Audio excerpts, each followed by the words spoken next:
తిరిగి BCN news కి స్వాగతం. పెట్రోల్ డీజిల్ ధరలను పెంచడాన్ని వ్యతిరేకిస్తూ కర్నూలులో సుసి కమ్యూనిస్ట్ వారు నిరసన తెలియజేశారు. గడిచిన 10 రోజుల్లో ఇంధన ధరలు పెరగడం ఇది 4వసారని, యుద్ధాన్ని బూచీగా చూపిస్తూ ఇంధన ధరలను రోజురోజుకు పెంచుకుంటూ పోతూ సామాన్య మానవుడి నడ్డి విరుస్తోందని సభ్యులు ఆగ్రహం వ్యక్తం చేశారు. అదానీ, అంబానీ వంటి బడా పారిశ్రామికవేత్తలు ప్రైవేట్ ఆయిల్ కంపెనీలకు లబ్ధి చేకూర్చేందుకే సామాన్యులపై భారం వేస్తున్నారని వక్తలు ఆగ్రహించారు. ప్రజలపై భారాలు వేస్తున్న ప్రధాని నరేంద్ర మోడీకి దేశాన్ని పాలించే అర్హత లేదని తక్షణమే గద్దె దిగాలని డిమాండ్ చేశారు. డబుల్ ఇంజన్ సర్కార్ అంటూ ప్రజలపై భారాలు వేయడమే పనిగా పెట్టుకున్నారని విమర్శించారు. 5 రాష్ట్రాల ఎన్నికల ముందు అంతర్జాతీయ సంక్షోభం ఉన్నా ఏమాత్రం ధరలు పెరగవని నమ్మించి ఎన్నికలు పూర్తి కాగానే దఫాలుగా ధరలను పెంచుతూ ప్రజలపై భారాలు మోపుతున్నారని అన్నారు. ఈరోజు అన్ని రకాల ధరలు కూడా పెంచుతూ ఉన్నాయి.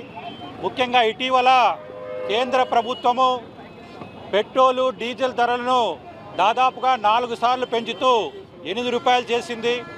అదేవిధంగా సిఎన్జి ధరలు కూడా 4 సార్లు పెంచుతూ 6 రూపాయలు పెంచింది. అదేవిధంగా వంట గ్యాస్ ధరలను 60 రూపాయలు పెంచింది. కమర్షియల్ సిలిండర్ ధరలను కూడా 4 సార్లు పెంచుతూ దాదాపుగా 1380 రూపాయలు పైగా ఈరోజు సిలిండర్ పైన ధరలు పెంచారు. ఈ విధంగా ధరలు అనేది పెంచుకుంటూ పోతున్నారు. ఈరోజు ప్రభుత్వాలు చెప్తున్న వాదన ఏమంటే అంతర్జాతీయంగా ముడి చమురు ధరలు పెరిగాయి కాబట్టి మేము ఈ ధరలన్నీ పెంచామని చెప్తున్నాయి. అయితే మేము ప్రశ్నిస్తున్నది ఏమంటే గతంలో అంతర్జాతీయంగా ముడి చమురు ధరలు తగ్గినప్పటికీ కూడా ఎందుకు భారతదేశంలో మీరు పెట్రోలు డీజిల్ ధరలు తగ్గించలేదు? ఈరోజు పెట్రోలు డీజిల్ పైన మీరు కేంద్ర ప్రభుత్వం ఎక్సైజ్ డ్యూటీను, రాష్ట్ర ప్రభుత్వం వ్యాట్ ఎక్కువ శాతం విధిస్తుంది.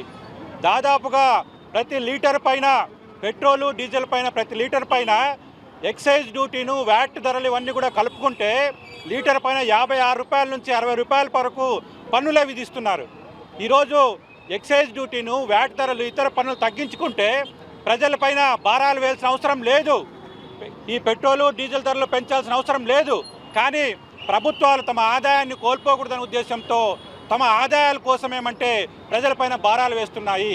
అక్కడ ఆయిల్ కంపెనీలు లాభాలు సంపాదిస్తున్నాయి, మరోపక్క ప్రభుత్వాలు ఈ పన్నుల ద్వారా కూడా ఆదాయం సంపాదిస్తున్నాయి. కాబట్టి ఎస్యూసీ కమ్యూనిస్ట్ పార్టీ ఈరోజు చెప్తున్నది ఏమంటే మీరు పెంచినటువంటి పెట్రోలు డీజిల్ ధరలు వెంటనే తగ్గించండి, మీరు పన్నులు తగ్గించండి డిమాండ్ చేస్తున్నాము. అదేవిధంగా తక్కువ ధరకు సరఫరా అయ్యే రష్యా నుంచి చమురు దిగుమతి చేసుకోండి. ఈరోజు ఎక్కువ ధరకు లభించే అమెరికా చెప్పినట్లు, అమెరికా షరతులు విధించినట్టు అమెరికా ఈరోజు ఏదైతే ఒత్తిడి చేస్తుందో ఆ ఒత్తిడి మేరకు ఎక్కువ ధరలకు ఈరోజు ముడి చమురు ధరలు కొనే ఈ పాలసీని మీరు వెనక్కి తీసుకోండి అని మేము డిమాండ్ చేస్తున్నాము. అదేవిధంగా నిత్యావసర సరుకుల ధరలన్నీ పెరుగుతున్నాయి. వంట నూనె ధరలు పెరిగాయి, ఎరువుల ధరలు పెరిగాయి, ప్రజలు ఉపయోగించే మెడిసిన్ ధరలు పెరిగాయి. ఈ ధరలన్నీ కూడా పెరిగిపోతున్నాయి. కేంద్ర రాష్ట్ర ప్రభుత్వాలు వెంటనే దీనికి స్పందించి ఈ ధరలు అరికట్టడానికి చర్యలు చేపట్టాలని ఎస్యూసీ కమ్యూనిస్ట్ పార్టీగా మేము డిమాండ్ చేస్తున్నాం. మిత్రులారా, ప్రకాశం జిల్లా ఒంగోలులో జరిగిన సంఘటనలో ఆగి ఉన్న లారీని ఢీకొన్న ద్విచక్ర వాహనదారుడు పోలీసులకు సమాచారం అందించాడు. సంఘటన స్థలానికి చేరుకున్న పోలీసులు లారీని పరిశీలించగా వైజాగ్ నుంచి చెన్నైకి తరలిస్తున్న 5 క్వింటాల గంజాయిని తౌడు బస్తాల మధ్య దాచి ఉంచినట్టు గుర్తించారు. పోలీసులు దర్యాప్తులు చేపట్టగా లారీ డ్రైవర్ అక్కడి నుండి పరారయ్యాడు. డీఎస్పీ శ్రీనివాసరావు ఈ ఘటనపై దర్యాప్తు చేసినట్టు తెలియజేశారు. మనకున్నటువంటి ప్రాథమిక సమాచారం మేరకు ఒకటి ఐషర్ వ్యాను, తమిళనాడు రిజిస్ట్రేషన్ తోటి ఉన్నటువంటి ఒక ఐషర్ వ్యాను మనకు కలవరి టెంపుల్ దాటిన తర్వాత టువర్డ్స్ నెల్లూరు వైపు వెళ్ళేటప్పుడు బ్రేక్ డౌన్ అయినందువలన రోడ్డు మార్జిన్ తీసి రోడ్డుకు సైడు మార్జిన్లో ఆపుకోవటం జరిగింది. అది ఎప్పుడు జరిగింది, ఎన్నింటప్పుడు జరిగింది అన్నది కూడా మనకి ఇంకా పూర్తిగా తెలియదు. డ్రైవర్ అయితే అందుబాటులో లేడు. అయితే ఇప్పుడు మళ్ళీ రెండోది ఇట్లా స్టేషనరీగా ఉన్నటువంటి వెహికల్ని లోకేష్ అని చెప్పేసి మనకు అరవపాలెం అబ్బాయి టువర్డ్స్ అరవపాలెం వెళ్తూ దానికి సైడ్ డాష్ ఇచ్చి రోడ్డు మీద పడిపోవటం వలన పడిపోయినాడు. అతనే మళ్ళీ వాళ్ళ బంధువులకు కూడా కాల్ చేసి వాళ్ళు వచ్చి తీసుకొని హాస్పిటల్కి కిమ్స్కి వెళ్ళారు. తర్వాత అక్కడికి వెళ్ళేటప్పటికు చనిపోయాడని చెప్పేసి తెలిసింది. వాళ్ళు చెప్పిన దాని మేరకు ఇంకా పూర్తి సమాచారం తెలియాలా. అయితే ఇప్పుడు ఈ వెహికల్ తమిళనాడు రిజిస్ట్రేషన్ ఉన్న దాంట్లో గూడ్స్ కూడా వదిలిపెట్టేసి వెళ్ళిపోవటం జరిగింది డ్రైవరు. దాంట్లో ఇంకా ఏమైనా ఉన్నాయా అన్నది మేము వెరిఫై చేసుకోవాలి. మాజీ ఎమ్మెల్యే బాల్కా సుమన్ను చంచల్గూడ జైల్లో పరామర్శించిన మాజీ మంత్రి ఎమ్మెల్యే జగదీష్ రెడ్డి, ఎమ్మెల్యే కాలేరు వెంకటేష్ దేశంలో ఎన్ని రకాల శిక్షలు ఉండాలో అన్ని రకాల శిక్షలు పెట్టి అక్రమ కేసుల్లో మా మాజీ ఎమ్మెల్యేలను అరెస్ట్ చేశారని ఆరోపించారు. కోర్టే స్వయంగా మొట్టికాయలు వేసి ఆ శిక్షలను తీసేయాలని చెప్పిందని అన్నారు. మేము బాంబులు పెట్టి సెక్రటేరియట్ ని పేల్చేస్తామని, అడవిలోకి పోయి తుపాకులు పట్టుకుని బీఆర్ఎస్ నాయకులను చంపేస్తామని గతంలో కాంగ్రెస్ నాయకులు అన్నారని అన్నారు. అప్పుడు మేము ఎవరి మీద కేసులు పెట్టలేదని, లేనిది సృష్టించి బాల్కా సుమన్ మీద అక్రమ కేసులు పెట్టారని అన్నారు. జైల్లో కేసులు మాకు కొత్తవి కాదని, ఈ అణిచివేతను ఎదుర్కొని తప్పకుండా అధికారంలోకి వస్తామని ధీమా వ్యక్తం చేశారు. ఏదో రీసెర్చ్ చేసి ఆర్కియాలజీ నుంచి ఎక్కడో తోవి పట్టుకొచ్చినట్టు కంప్లైంట్ ఏదో ఇప్పించి, ఒక ఫాల్స్ కంప్లైంట్ ఇప్పించి ఒక ఉద్యోగస్తుని భయపెట్టించి ఇచ్చిన కంప్లైంట్లు తీసుకొచ్చిండ్రు. సో మేము దీన్ని తీవ్రంగా ఖండిస్తున్నాం. మా పార్టీ ఎప్పుడు కూడా హింసను ప్రేరేపించదు. కేసీఆర్ గారు వాటిని ఎప్పుడు కూడా ఒప్పుకోరు. కానీ వాస్తవానికి మనకందరికీ కూడా తెలిసి ఇవాళ ఇప్పుడు మనం నిలబడ్డ ఈ సన్నివేశాన్ని కూడా ఏఐ ద్వారా సృష్టిస్తున్నారు.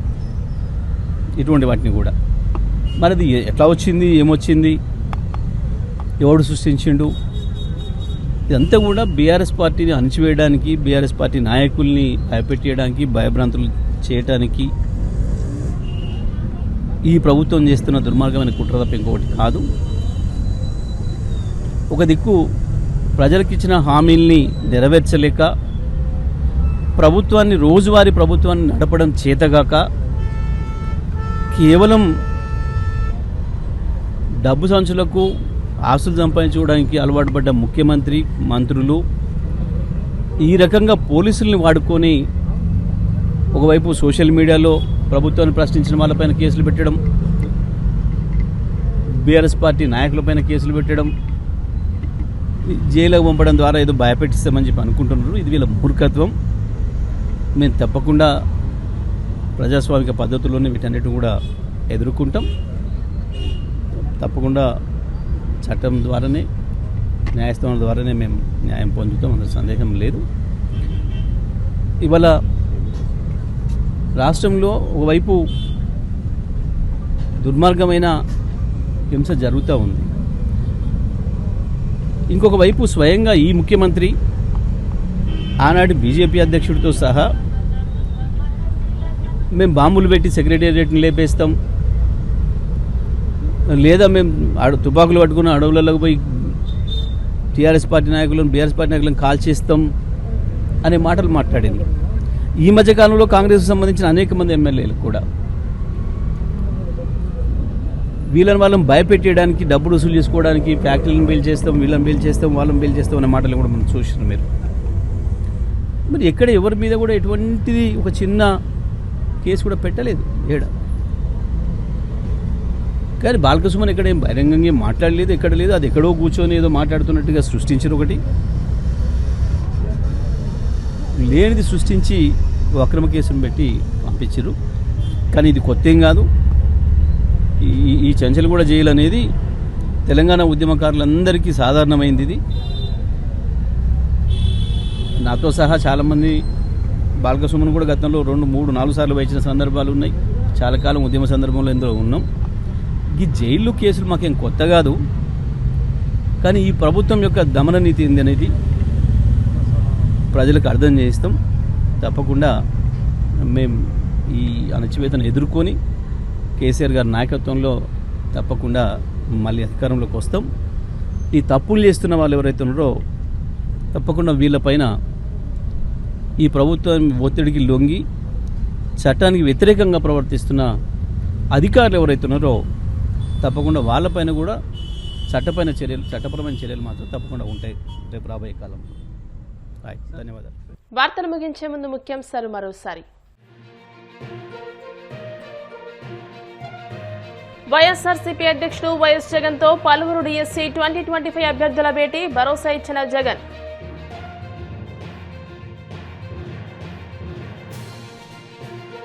రాజకీయ పబ్బం కోసమే మెగా డిఎస్సీపై నిందలు, తాము చేస్తున్న ఆరోపణలకు ఏమైనా ఆధారాలు ఉన్నాయని కిమిడి నాగార్జున ఆగ్రహం.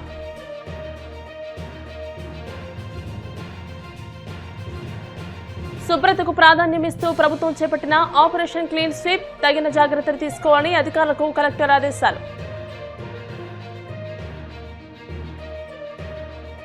పెట్రోల్ డీజిల్ ధరలను పెంచడాన్ని వ్యతిరేకిస్తూ కర్నూలులో నిరసన. ఇంధన ధరలను రోజురోజుకు పెంచుతూ సామాన్య మానవుడిని అడ్డువిరుస్తోందని సభ్యుల ఆగ్రహం.